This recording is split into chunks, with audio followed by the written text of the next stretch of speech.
Halo Ibu Guru dan juga teman-teman sekalian. Perkenalkan saya Sutrisya Puspita Wirya dari 12 OTKP absen 22.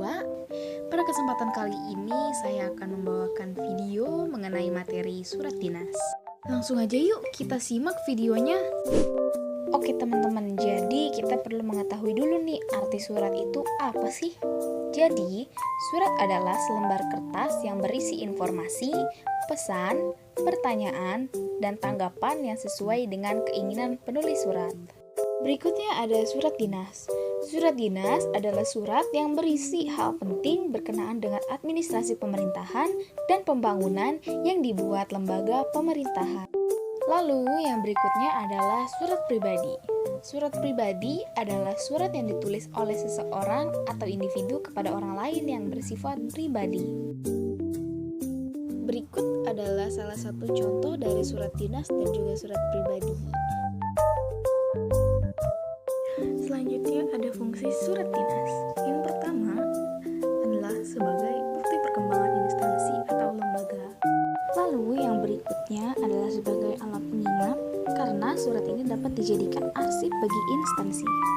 Berikutnya ada sebagai pedoman pekerjaan seperti surat instruksi, surat pemberian izin, ataupun surat pengambilan keputusan. Fungsi yang selanjutnya adalah sebagai alat bukti, terutama surat perjanjian. Oke, kita akan berlanjut ke materi berikutnya, yaitu bagian dari surat dinas. Bagian dari surat dinas yang pertama adalah kop surat. Kop surat ini sebagai petunjuk identitas pengirim surat. Kedua adalah tanggal surat.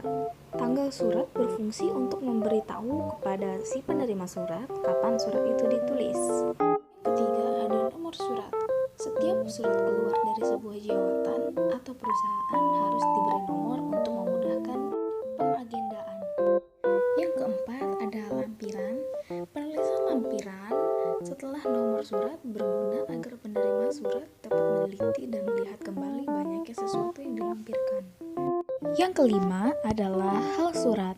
Sebaiknya ditulis menggunakan kata hal, bukan perihal. Yang keenam ada alamat surat. Alamat surat digunakan sebagai petunjuk langsung siapa yang harus menerima surat. Yang ketujuh, salam pembuka. Salam pembuka merupakan tanda hormat penulis sebelum penulis surat berkomunikasi. Yang kedelapan ada tubuh surat. Tubuh surat dibagi menjadi 3 bagian. Bagian yang pertama yaitu paragraf pembuka. Paragraf pembuka surat adalah pengantar isi surat untuk mengajak pembaca surat menyesuaikan perhatiannya kepada pokok surat yang sebenarnya. Lalu yang berikutnya adalah paragraf isi surat. Bagian yang ketiga adalah paragraf penutup. Paragraf penutup berfungsi sebagai kunci isi surat atau penegasan isi surat. Yang kesembilan ada salam penutup, berfungsi untuk menunjukkan rasa hormat penulis surat setelah berkomunikasi dengan pembaca surat. Yang kesepuluh penanggung jawab surat. Surat dinas dianggap sah jika ditandatangani oleh pejabat yang berwenang, yaitu pemegang pimpinan suatu instansi, lembaga, atau organisasi. Yang ke-11 ada penggunaan bentuk singkatan. Terkadang surat dari suatu instansi karena suatu hal tidak ditandatangani oleh pimpinan instansinya, tetapi ditandatangani oleh pejabat bawahannya yang diberikan wewenang untuk itu. Dalam hal seperti ini, lazim digunakan bentuk singkatan AN atas nama atau UB untuk beliau. Kedua singkatan itu mengikuti ketentuan berikut.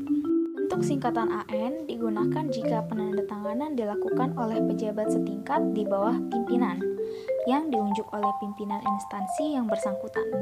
Segala tanggung jawab yang berkaitan dengan surat tersebut terletak pada penandatanganan surat.